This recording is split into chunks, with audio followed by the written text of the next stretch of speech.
Man, what's going on with Carnival Cruise Line? They're doing everything that they can to get their passengers trained up not to fight. They got the whole new XL class of cruise ships. Are those still even Carnival cruise ships? And what's the deal with their relationship with celebrities? Today, I sit down with my friend Tommy Casabona, the host of the Always Be Booked Cruising podcast. And well, we chop it up. We try to figure it out. Interesting conversation. This is my conversation with Tommy Casabona.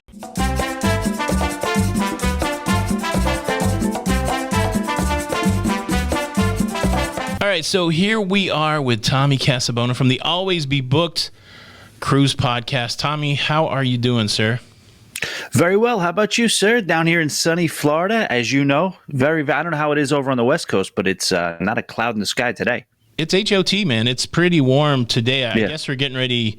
Maybe this is our Floridian springtime or whatever.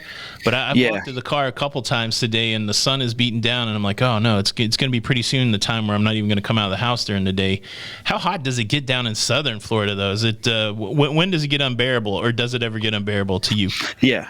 It's bordering on getting there right now. I have to say, though, the nights are absolutely perfect. They're so beautiful. You walk around outside at night, it's really nice. Oh, that's awesome. Boca Raton, right? Yeah. So, I guess sort of like in March, they'll start flirting with those 90-degree temperatures. I mean, we're in high 80s the last couple of days, but it'll probably still get cold again at some point. Not cold.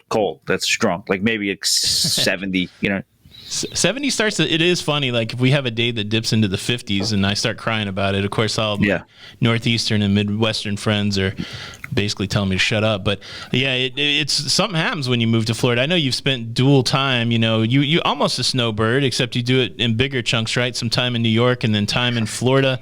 Do you still love coming to Florida? I mean, is this a paradise for you? Do you miss the cold when you're gone, or what's it like being going back and forth? I love Florida. Florida's, I mean, I don't miss the cold whatsoever.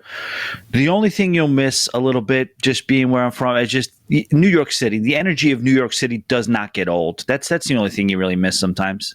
Yeah, and we're certainly going to talk cruising, but since I have you here and you have that unique perspective, I know you were back in New York the tail end of the pandemic, right? And even after the pandemic, is it starting to come back, the city? Because it looked like a ghost town for a while. Is that city coming back strong, or what's the sense as you were there? Yeah, it's coming back. It's a little more wild. I would say we had a nice, good 25-year run where it was kind of paradise. You know what I mean? It was nice. I would say it is coming back. The energy is there. The fun is there. The good times are there, but I would say you probably have to keep your head on a little bit of a swivel right now because you're still feeling some of the effects of, I guess, I don't want to say it was a little unsupervised, but it can still get a little crazy up there a little bit. So I would say just keep your head on a swivel. You'll be fine. Yeah, that's one of my bucket list cruise items is to do a sailing out of New Jersey or New York. I've not done either one of those, but I would love to sail out of the city, past the Statue of Liberty, do that kind of thing, and I definitely would like to do that. Have you had a cruise where you've gone, you sailed out from the city? Of course, yeah. Those are. If you haven't done that, you definitely should at some point. I would say though, the Norwegian Carnival experience is a little bit better, significantly better as far as if you're just isolating the sail away. Because the Jersey port, the Cape Liberty port, is a little bit already deeper into the skyline. If you're at the Manhattan Cruise Terminal with Carnival or Norwegian or some of those, you get the full skyline, the full length of the Hudson River, and it's significantly better. Wow. Yeah, it's like I said, it's on the bucket list. Now, I do want to talk some specific cruising, and I want to talk about Carnival. I know that you've been on the Carnival Celebration recently, and one of the big promises of the Carnival XL class, the Carnival Mardi Gras, the Carnival Celebration, and then sooner rather than later, the Carnival Jubilee, is really, I feel like it's a Carnival 2.0. Carnival's had a lot of iterations. It's, of course, been in business. It's the world's most popular cruise line, so you can't knock them them in any of those ways, but you could tell that with the XL class, they really wanted to do something different. And I wanted to pick your brain a little bit today and ask you specifically, now that you've been on the Celebration, did they do it? Have they done something different, and have they changed? Did it still feel like Carnival? And, do you think it's a change for the good if there was a change? Just what are your thoughts on that? So yeah, overall, 100%. It is the newest implementation of what Carnival is. It does definitely still feel like a Carnival ship. I feel like there was a little bit of a transition. And in that transition is basically the latter half of the Dream class and the Vista class. A little bit of a no man's land there when it comes to Carnival. But I think if this is what Carnival is going to be, what I mean by that is that back in the day, you had the Farkas era with the Vegas style decor, really lent itself for a crazy wild party. It kind of was casual, very, very nice, very clean. Everything was good, but it was a little bit more of a casual type of a vibe. I feel like with the latter part of the Dream class, when they kind of separated from Farkas a little bit and then went into the Vista class, they went a little bit more muted, more toned down, a little bit more, I don't want to say maybe on a upscale vibe, which was nice, but it didn't really feel like Carnival. I feel like with this class of ships, they're kind of back there. It's hard to really nail down exactly what the theme is, what the decor is, that type of thing. But just going from venue to venue, yes, it's elaborate, it's expansive, and it is definitely Carnival. Yeah, you bring up an interesting point there. I have cruised on all three of the Vista class cruise ships, the Vista, the Panorama, and the Horizon. And the thing that was really divergent for me when I first got on those cruise ships, I started cruising on the Carnival Fantasy, right? So Fantasy class ship.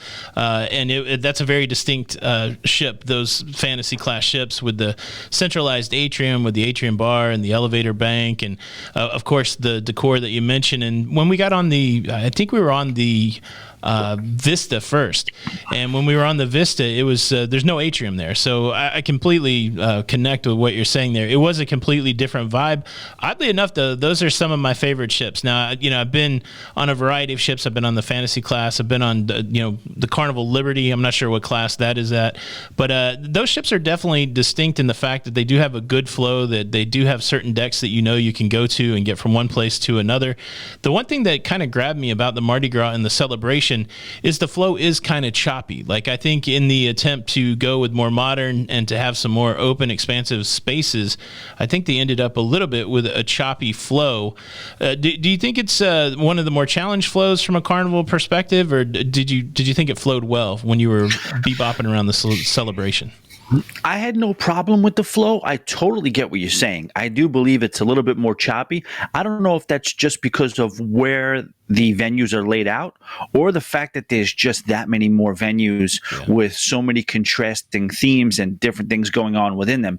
So yeah, going from one to the other, it's just interesting how, cruising in general, the older ships, you kind of knew where everybody was going to be. You had 2 or 3 choices of places to be at a given time of the day, night, or evening.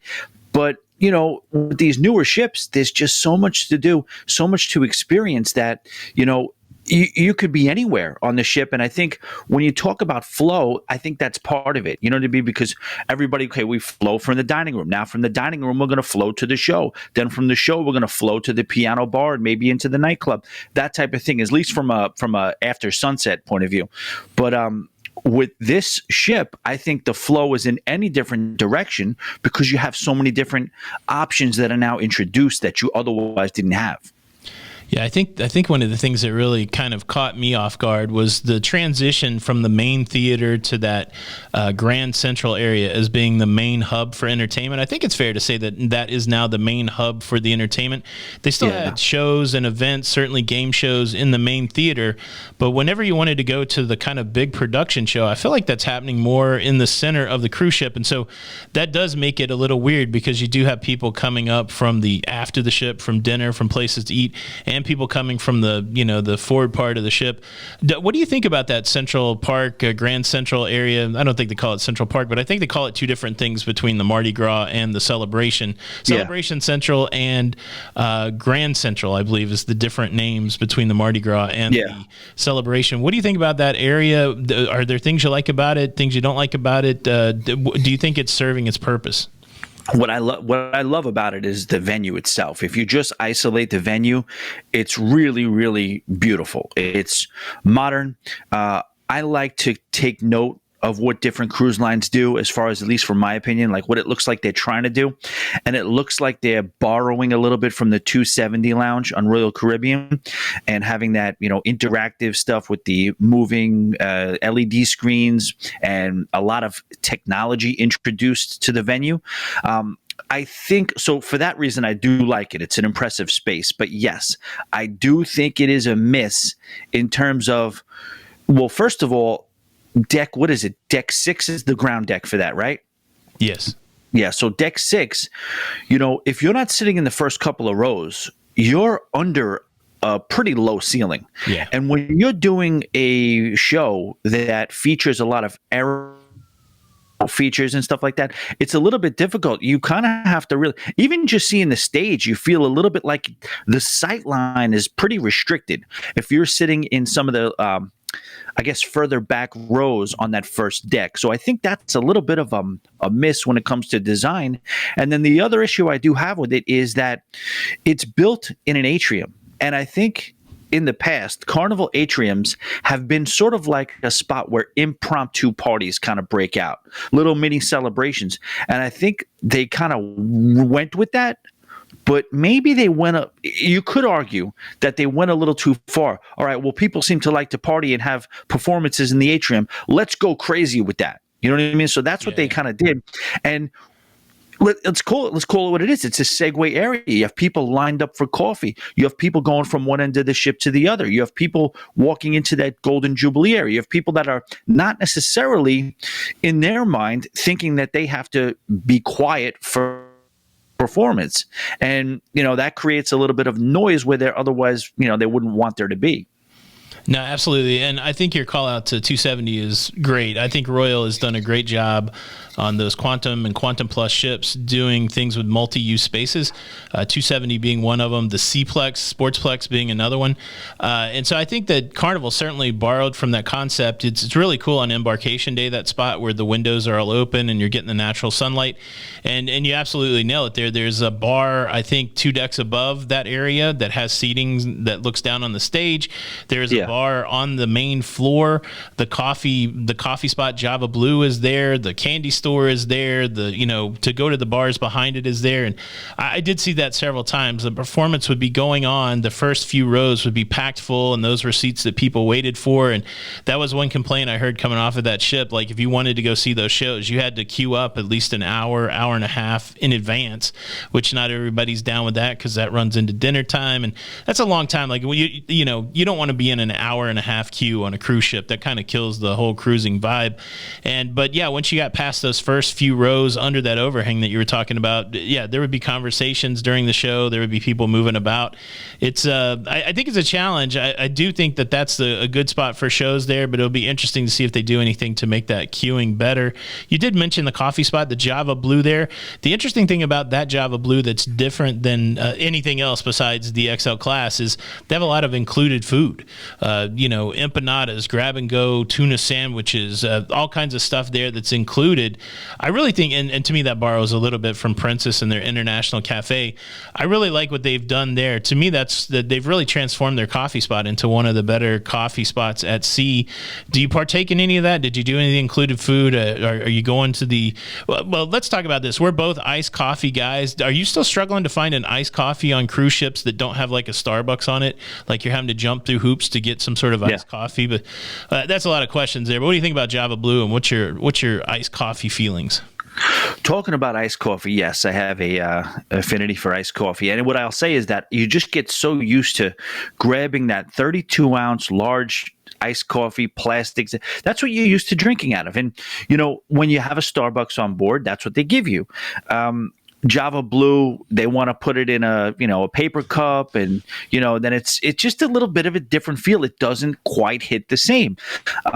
But what you were originally talking about as far as the food setup there, I mean, listen, you could talk about food all day. I had this conversation the other day as far as like, what should really be your experience on a cruise? I think in the beginning, everybody celebrated cruising a lot because of its all-inclusiveness. But then over the past, I would say 8 to 10 years, the specialty dining thing has come into so much of a play where that takes away a little bit of what your original thought of cruising was, the all-inclusiveness of it. But if you have the discipline and you're not pulled in by the FOMO of these special, it hasn't changed. You can still get the same experience. But I guess, yes, you said you gave me a lot of questions. I guess I'm giving a lot of answers here. The Java Blue food, it's crazy. Carnival's grab and go / complimentary food, I don't know how they get away with it. We are very, very fortunate. They are very good to us when it comes to complimentary food on Carnival. There's so much good food on that ship that's included. So like even on those ships, you've got the Guy's Burger, the Blue Iguana Cantina, you've got Shaq's Big Chicken, you've got that Java Blue, even things that are specialty restaurants on other Carnival ships, the Cucina, of course Chibang is only on those XL class ships. You got the deli, you got the pizza spot, you got the MDR, you got the buffet. Out of all of those, are any of what do you think you go to the most? Where do you go the most if you're going for included food on a Carnival cruise ship, and particularly including those ones from the Celebration? Where did you find yourself going to the most? And what you left out was Guy's Pig and Anchor Barbecue, right? Did you say that? No, and also I always forget about that. Is that every day? Is that an everyday option there, or just a special time? For lunch, it is. I think if they have two options. You can get the sit down full service, or you can go outside and get the kind of like assembly line type thing where you walk up, grab and go. But they also have the Blue Iguana Cantina, but then also the street food that they offer too. Street eats. That's right. Yeah. It's crazy. I mean, really, I could tell you this. It was a struggle, being honest, and I'm an eater. I put away some food. I felt like it was a little bit of a daunting task for me to be able to get a chance to try all of it on Celebration. It was, and especially the ones that I really did like, I wanted to double up on. And I was like, I know I want to get in 2 Shaq's Big Chickens. I know I want to get 2 days with Guy's Burger. The Pig and Anchor was a one and done, so that was fine. Street eats I wanted to do. I can't get enough Blue Iguana. Love that. But it's crazy how much. And I'll say this. You inspired me. Your video with Jamie when you guys did Emeralds. I was I'm not going to say intimidated by Emeralds, but I was going to skip Emeralds because I was thinking, okay, Emerald Lagasse, celebrity chef. It's going to be elaborate. It's going to be a sit-down fancy thing. When I saw that it was a fast casual, now it's for a charge. You're paying a la carte pricing, but they really, really subscribe to the fact that they're just going to hit you a little bit based on having to pay a cost associated with the food. They don't, necessarily knock you over the head with full pricing. It's quick, it's grab and go, it's sit down, you can come and go as you please. And then, I was really surprised by that beans and rice dish that had the andouille sausage in it. That was basically the size of an entree, and I think it was $4. Yeah, it was sold as a side. So when I went there, I thought I was just going to get a side of rice and beans, and it was massive. Yeah, I really like the fact, and Carnival is like that too. Is some of their other? I think they have really reasonably priced specialty dining. So on the other cruise ships, I think Cucina is now up to $18. It used to be just like a $15 charge, and Gigi's. I think they do really reasonable, and they do a great job of giving you a lot of food options that are included. And then if you want to elevate a little bit, they don't break your arm to to do it. That's the thing when you talk about the FOMO and specialty dining, and we can throw it over a little bit. We just came off the NCL breakaway. I know that you were on another cruise after that, but NCL does a good job of enticing you on the front end to buy a package where you get some specialty dining. But then if you don't buy the package, man, they treat you like an outsider. They charge you away. I mentioned it, and I think I heard you mention it on your show. I paid $90 for teppanyaki, and I only went just because I wanted to be with the people that were there. It wasn't like mind blowing teppanyaki, but I'm like, how do you charge somebody $90 for specialty dining? And even like their steakhouse, it's all a la carte. So if you were, if you didn't have the package, you're going in there and you're probably paying $40-$50 for a steak. I can't remember what the prices are, but I really appreciate the cruise lines like Royal, where you can buy a package and hit it really hard, and but it's like if you don't, they're not killing you with the price. And so kudos to Carnival for that. I think that's neat inside the new ships. Kind of thinking about this idea of what Carnival is doing with the new XL class. Do you see any resistance? Like, a lot of people, you have a lot of people in your community. Do you see any old stalwarts that are still like, oh man, I can't believe Carnival's changing it up. They should stay with what they know. I only want to cruise the small ships. Do you get much of that feedback when you're interacting with the people out there? I don't. I haven't heard remarkably. I mean, I will tell you right now, and just real quick, we're on the same page, because if you weren't going to just go where you just went, I was going to go there. As far as, and I don't want to get into the whole, bashing any other cruise line, whatever, because I love them all. But yes, I mean, when you're talking about, specialty restaurant, you're supposed to, from what I remember about cruising, you're supposed to pay for the specialty, but you're not supposed to be paying like you would be paying on land. Right. Like you said, when you said that $90 at the teppanyaki, I was like, yeah, same thing with, to be fair, and I don't know if you're the same way, but anytime you put a tip line in front of me, I feel like you got to tip the person, right? Like, I come from that lifestyle. Even if the tip's included, if you put a tip line in front of me, I'm tipping somebody, because I'm like, without a compelling reason not to, I'm just going to do it. So my $90 included like an extra gratuity for the server and a gratuity for the teppanyaki chef, which I didn't even realize was a thing, and I had one cocktail in there. So to be fair, I don't know what the base price was, but it still had to be around $40 or $50 before all of that. Yeah, it's not supposed to be that much. And my base price was $70. Wow. For Le Bistro. One person, Le Bistro, no alcohol, $70. Wow. That's, to me, that's pricey. Yeah. So regarding the celebration, I had issues with the celebration. It was kind of like a little bit of a mixed bag for me, because I was like, this is probably my new favorite cruise ship.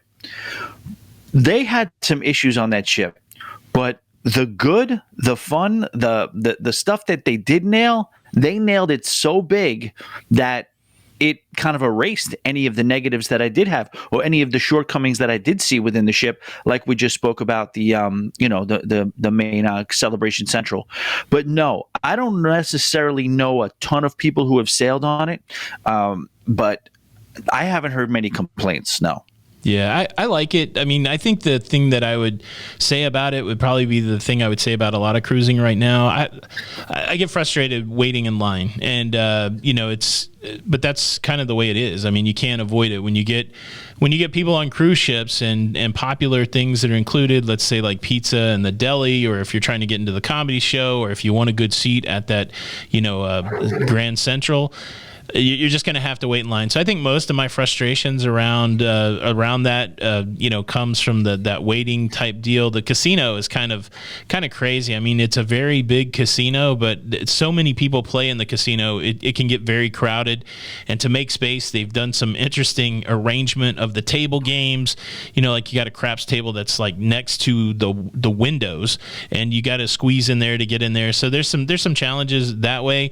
But yeah, like you said, the good so far outweighs the bad. I mean, if we talk about entertainment, I've always kind of poo-pooed on Carnival's entertainment. It's the same, sad show that you see every time, and you got the same 9 people working really hard to try to put a show together, for the best that they can. At least I think with the Mardi Gras and the Celebration, you've got more entertainers working and doing more, kind of elaborate shows. You got some like magicians on staff and aerialists and acrobats, that kind of thing. I really think they're taken from the playbook of people that do entertainment well, like Royal and to some extent NCL, and so it's nice to see them investing in the entertainment, and I think it's paying off. I mean, that's why I don't know if you're able to go to that DJ show. I can't remember the name of the DJ show that happened in Grand Central, but it was like a big dance party that they had there late night, late into the cruise, and it was just a smart way to use that space and to get people kind of hyped up for being there. And so I'm really impressed with what they're doing, at least with the entertainment. again, Carnival's one that I would always knock for entertainment, but when it comes to those ships, I think they do it really well. I wanted to get to that show. Yeah, I remember you specifically recommended that show, and that was our night. We did the Steakhouse Fahrenheit, and they just ran long. It just ran longer. They apologized. They had an issue just seating us, getting a seat. It was an issue, and we just had to wait longer than I wanted to. And I knew we were going to miss a portion of it, but because of the delay, we missed all of it. Yeah, let's segue a little bit into a conversation. Let's have that conversation. How long do you think? Because there's a lot of conversation now about changing menus in the industry, right? We've got several cruise lines, Norwegian going to like one menu, not changing the dishes on the menu, starting with the Prima, and you've got, of course, Royal doing away with their classic menu, and a lot of the reasoning that I've heard behind it is to shrink the amount of time it takes to do a main dining room service. What is your expectation if you go to dinner at 5:30 to the main dining room for your sit-down main dining? What do you think is a reasonable amount of time to be in that spot? My sweet spot is an hour and 15 minutes. Yeah, that seems like. Is anybody doing that right now? Are you getting that anywhere? You can get it if you tell them that you want to kind of rush through it. You say you have a show booked, or if you want to have it be expedited, you can have it be expedited. But other than that, it usually feels like an hour and a half, hour and 45 minutes, if not more.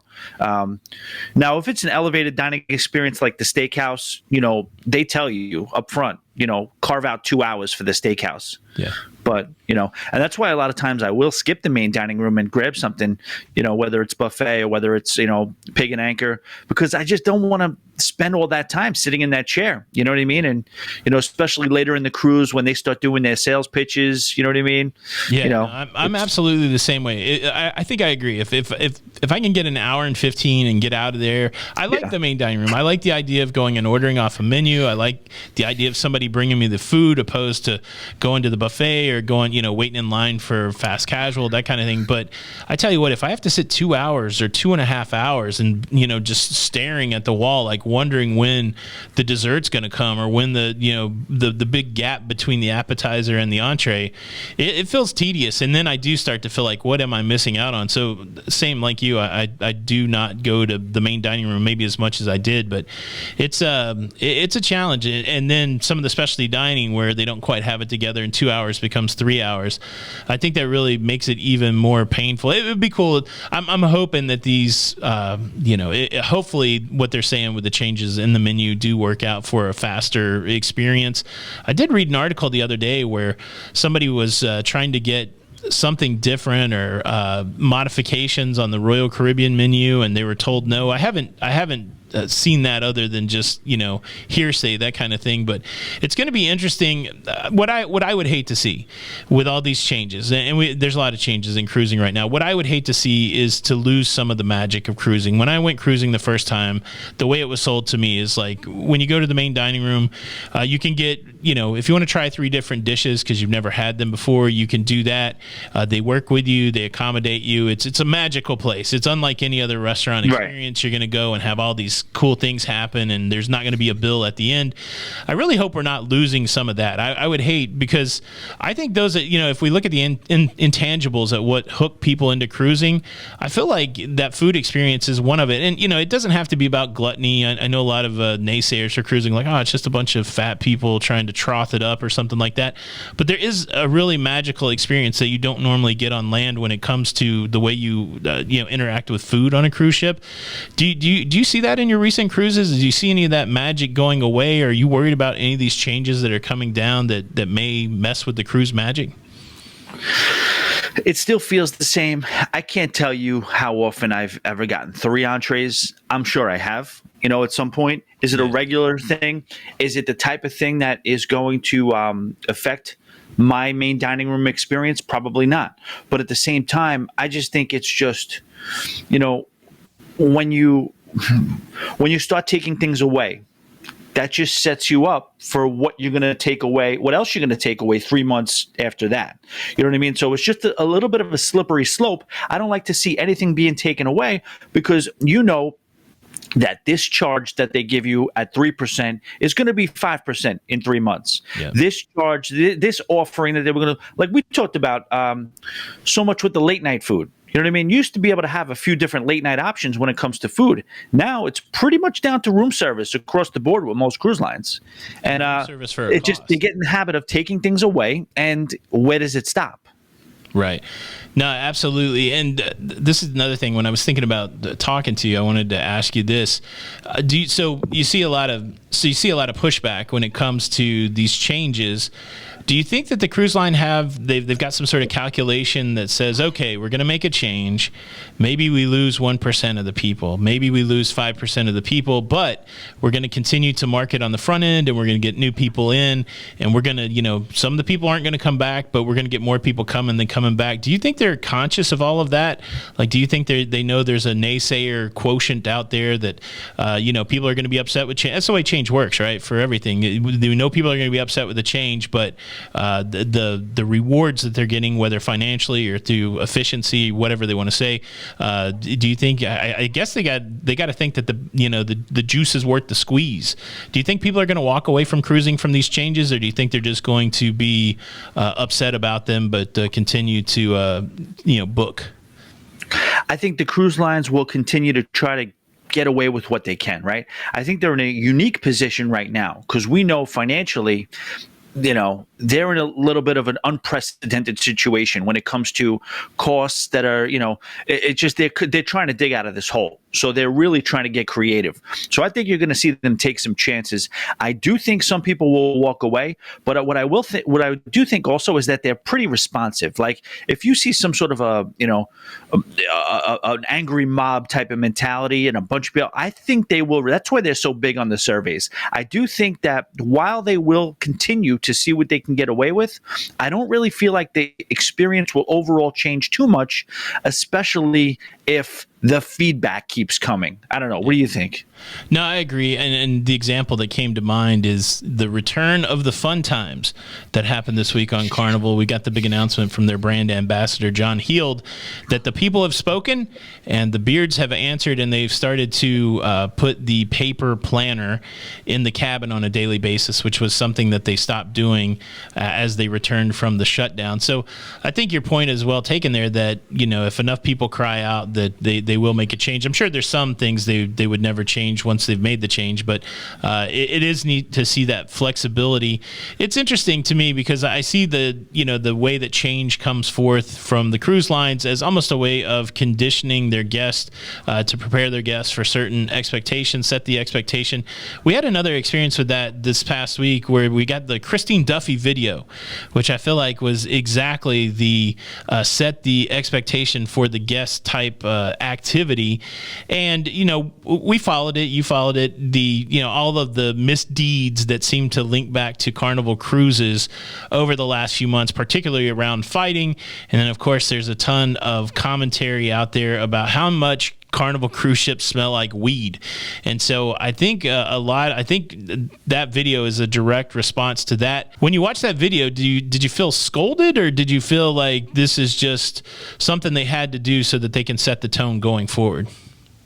A little of both. I definitely saw there was a tone when she uses terms like, and in case there's any confusion, you know what I mean? Things like that, little types of things where she's like, basically, unless maybe you're not listening. Here's the deal. So like, I definitely felt like she was trying to be authoritative. I don't think it was a total miss. I think they just have to get more strategic when it comes to security. You know what I mean? And I also don't think just throwing 10 more security guards at the problem is the issue. In my background, in my business, my experience, I always know that that's the one thing. If a issue breaks out, if a conflict starts and it gets physical, it's a little bit too late at that point. Of course, there are people that are better than others at breaking it up, but the idea is, to prevent. The idea is to de-escalate. The idea is to make it so that people just are not in a comfortable position to feel like they could start a brawl. It just, it's a lot of things that go into it. But, one of them isn't necessarily just putting 10 more people on. You know what I mean?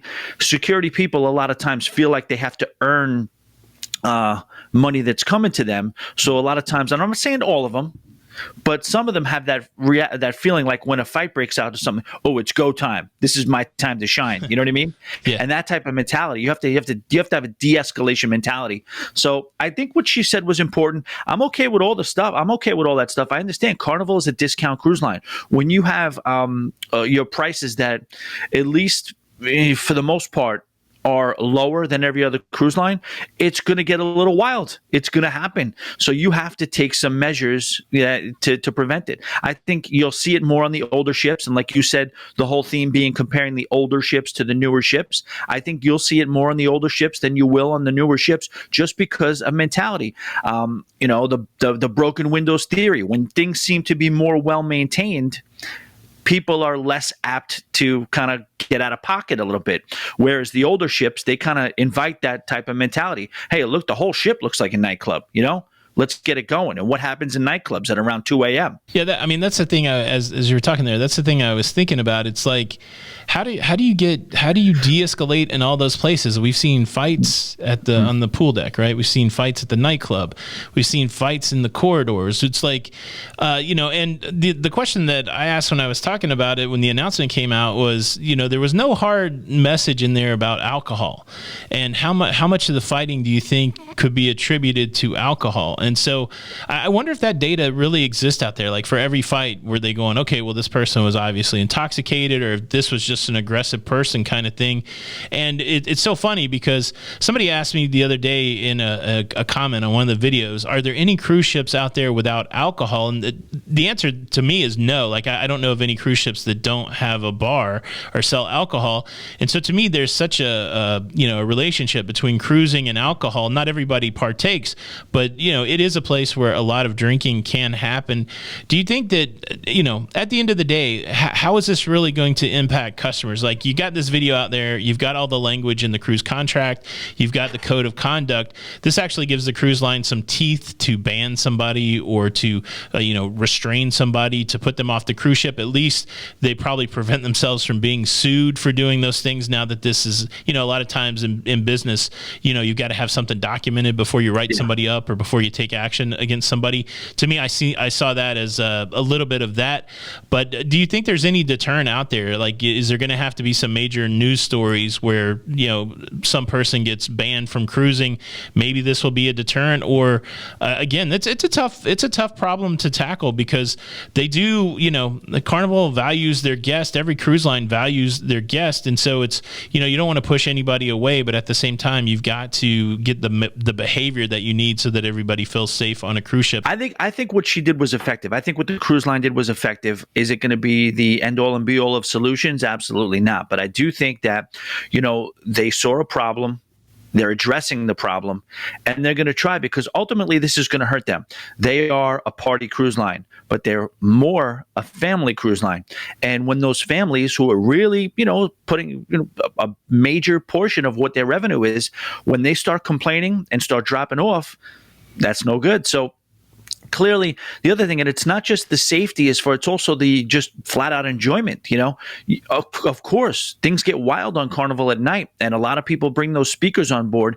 And yes, I like to bring a speaker on board too. I try not to, crank the volume too loud, but I will say that will probably, cause a lot.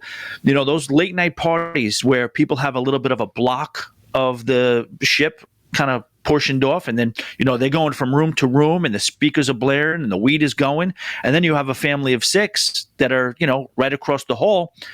Those shutting down those speakers will be a big thing too. The drug sniffing dogs, the speakers. It's a shame that you have to go this route, but you do, and they're doing it. So I have no problem with it.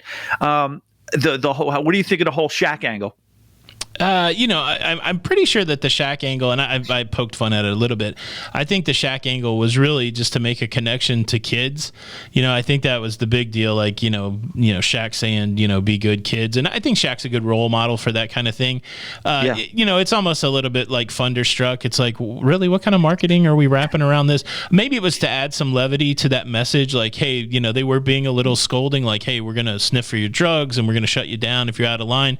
But don't you love Shaq? So I mean, I think maybe it was to add a little levity, but if taken too seriously, it's like, really, Shaq's gonna, like, unless you actually put Shaq out there working security, I don't think it's going to be that effective.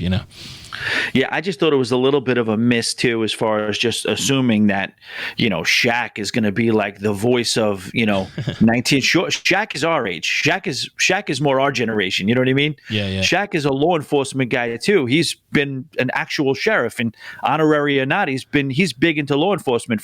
Comes from a law enforcement family, a military family, so he's a disciplined guy. Yeah. So that wasn't necessarily, Shaq, it's cool to be quiet at night because Shaq says so. I don't know. I don't know if that landed, but I think the whole campaign in general is effective and necessary.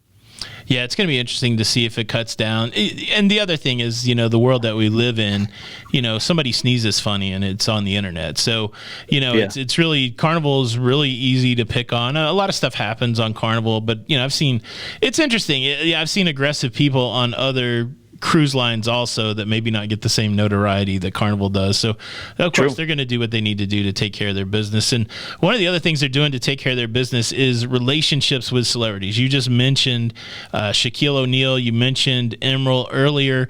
And we saw the story come out this week that they have done another partnership with Guy Fieri.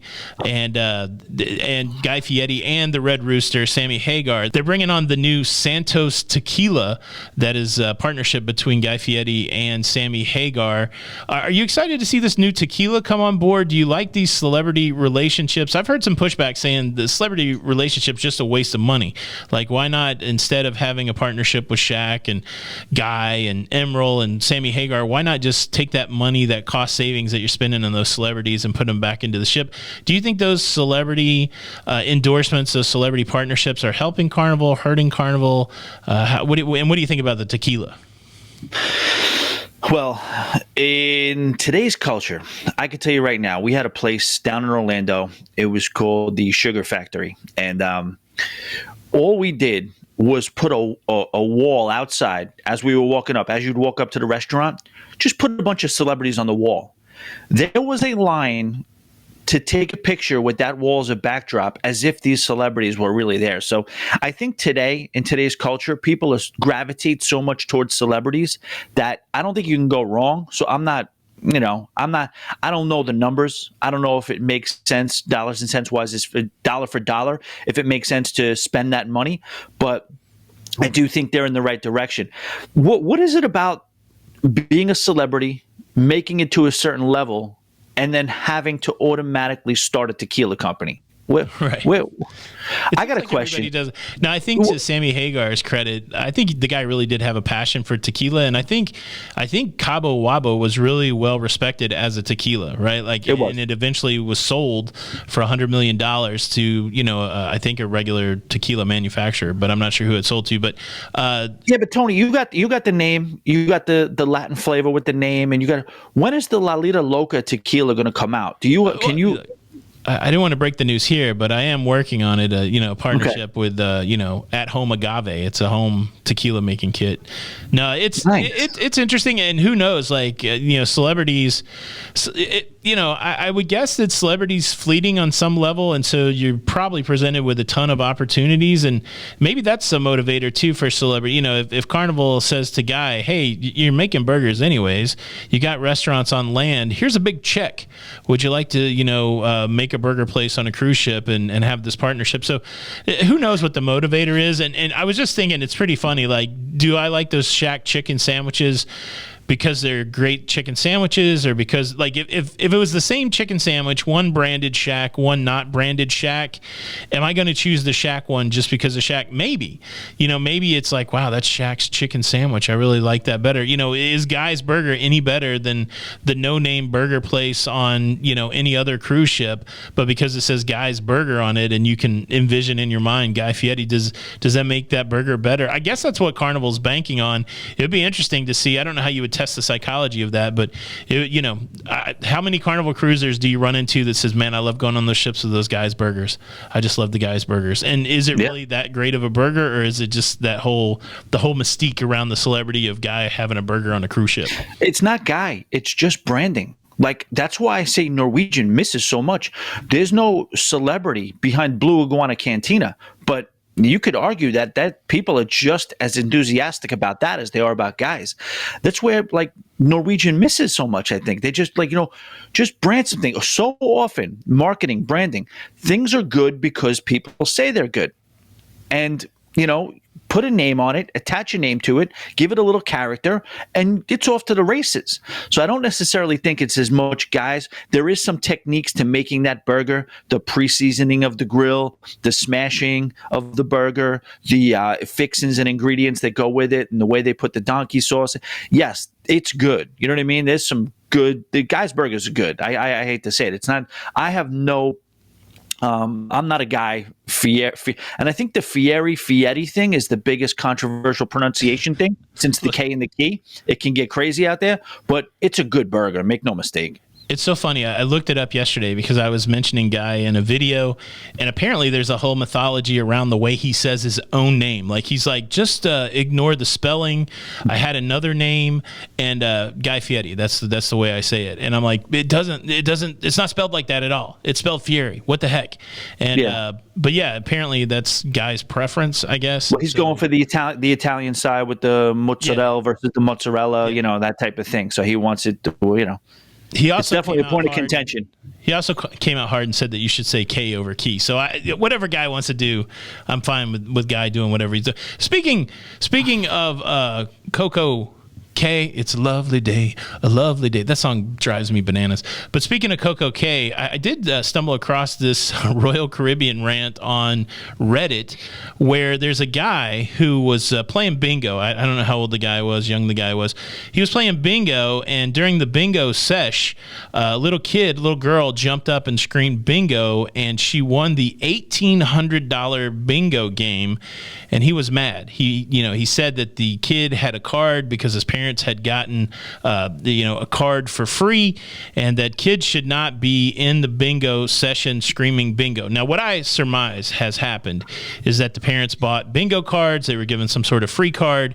The kid was just playing on the free card, and then when they won, the parents probably went and collected the money. But it's an interesting conversation. When money is on the line, much like in the casino, should some sort of 8-year-old kid be able to participate in the activity at all, or is that adult time? What do you think about this? I saw that story, and I get where the guy's coming from. Maybe if I'm spending all these monies on bingo cards, do I want to hear an 8-year-old yell "win bingo" and not even care about it and laugh it off? No, but you can't get mad at it. The truth is that, sir, you didn't win. You didn't win. If it wasn't the 8-year-old, somebody else would have won. I don't think you can make a big deal about it. I think what you're looking at is just clear.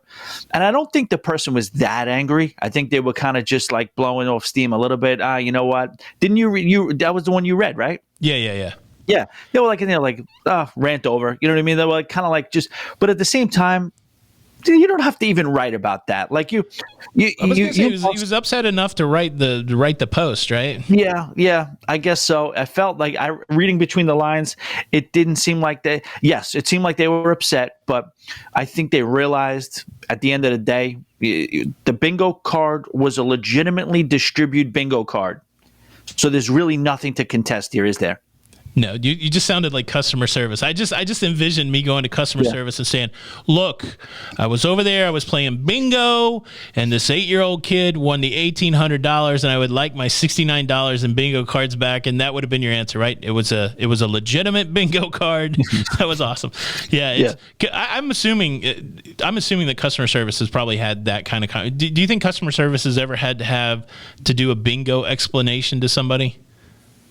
And I loved what you said at the end too. When you said, "Well, let me hear back from you, bingo purists out there." And I was like, who are the bingo? I'm imagining all that. I know you got a big file. So I'm sure you do have some bingo purists in there, but I don't know. I think it was a legitimate win. The kid gets the money. It's so funny. In that Reddit post, the reason I think the way I came across to an idea that there is a bingo purist is there was somebody writing in there that they've also been heckled and shunned by maybe lifetime bingo players. Like if somebody, they said they were there and they were fumbling with their card and their dauber or whatever, and somebody's like, oh, look at the bingo virgin over here, they don't know what they're doing. Like, so maybe there's a whole bingo culture that I'm unawares of. I don't know, but it kind of makes me want to play bingo and just see if I can mess with some people. I mean, not in a bad way, but just I want to get heckled at bingo. I think that may be a new bucket list item for me, to get heckled at bingo. I bet that there's bingo content creators out there. I bet that they're out there. I'm going to check for that after this. We're gonna have to go look. All right. So, but before we talked, I did give you a little bit of a homework. You are a guy that keeps up with the cruise news. Of course, if you don't go and listen to the Always Be Booked Cruise podcast that comes out basically weekly in a public way, and then you also have a daily show on your Patreon. Tommy's always dipping his toes into the news, and so I just asked a simple question. Tommy, what is the news story that's scratching your brain this week that we can chop up a little bit? Well, just add a couple. You know what I mean? It's the news has been a little quiet lately, to be honest with you, right? The Christine Duffy thing was definitely something I sunk my teeth into a little. I found that interesting. Anytime you're trying to have to kind of, I guess, you have to be creative and crafty when you're trying to change the culture, change the policy, change this, change that. I also thought it was cool that Norwegian is doing those wine cruises too that you touched on, and that whiskey cruise too as well. It just seems like they're trying to elevate, from the mass market into almost a not necessarily a luxury line, but I think they feel like they're trying to elevate it, and I don't know if it's working, but I know there's a lot of wild stuff going on at Norwegian when you're talking about upcharges and things like that. But, this right here, this particular thing, the wine tasting and the whiskey cruise, this is real value. Wouldn't you agree? No, I would completely agree. I think they've got to work on the marketing, like you said a little bit earlier, that NCL may have some marketing challenges, but a really elevated cruise experience where they're bringing culinary experts on, where they're bringing spirit and libation experts on to talk to you about where some of these things come from. And then the idea of having a Johnny Walker cruise and going to the place where Johnny Walker is made, and then having somebody that's, one of the master blenders come on, whose last name is Walker, come on and tell you about Johnny Walker. I think that's a really elevated experience. And I do agree that we've seen a lot of comments come out from the leadership at Norwegian saying that they would love to give you a luxury experience. And I think they're trying to do it for a less price than, say, like a Viking or something like that. I think they just got to figure out some way to get the message around that so you don't feel so offended with the prices. Like I think it was $6,800 for an interior cabin on that Johnny Walker cruise. I think it was longer than a week. But and then you were going to have to pay for tasting and some of the classes and stuff on top of that. So you're going to spend $10,000 just to go on that cruise, which is pretty expensive. So I think you got to put some marketing around it so that's not so hard to swallow. But no, I think it's interesting. When we think of the big three, Norwegian and Frank Del Rio, they've always been the outlier, and they've always been okay saying that we're going to do things our way and we will prevail in the end. Like I think they've got that bravado and that gravitas a little bit to try to act like that's going to be the way. And I hope it succeeds, right? Like, I heard your podcast the other day. I had a great time on the Norwegian Breakaway. Like every cruise, you got some hits and you got some misses, but I do like the Norwegian product. I think they do really well with food and entertainment. I do like the hardware on those cruise ships, even though that was a little bit of an older cruise ship. And so it's going to be interesting. I'm on the Prima next Sunday, and that'll be my first time on the NCL Prima. So I'm looking to see what they've done there, because apparently they've changed the game again with that ship, and I'm interested to see what that's like. But I think there's a space, and we could probably spend 2 hours talking about MSC and what they're trying to do to get into the North American cruise market. So I think we're pretty lucky right now as cruisers and consumers that you have these four kind of really big companies and getting bigger companies competing in different ways.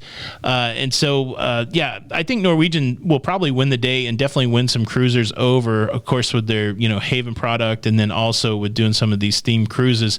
I think, but just the average person that's always looking for the discount cruise, they're going to see some of those prices and they just balk. Like, there's no way I'm ever doing that. So I don't know. Like, do you think it's worth spending a premium to go on some cruise like that, or do you think that's definitely a special cruiser that they're targeting that kind of event at?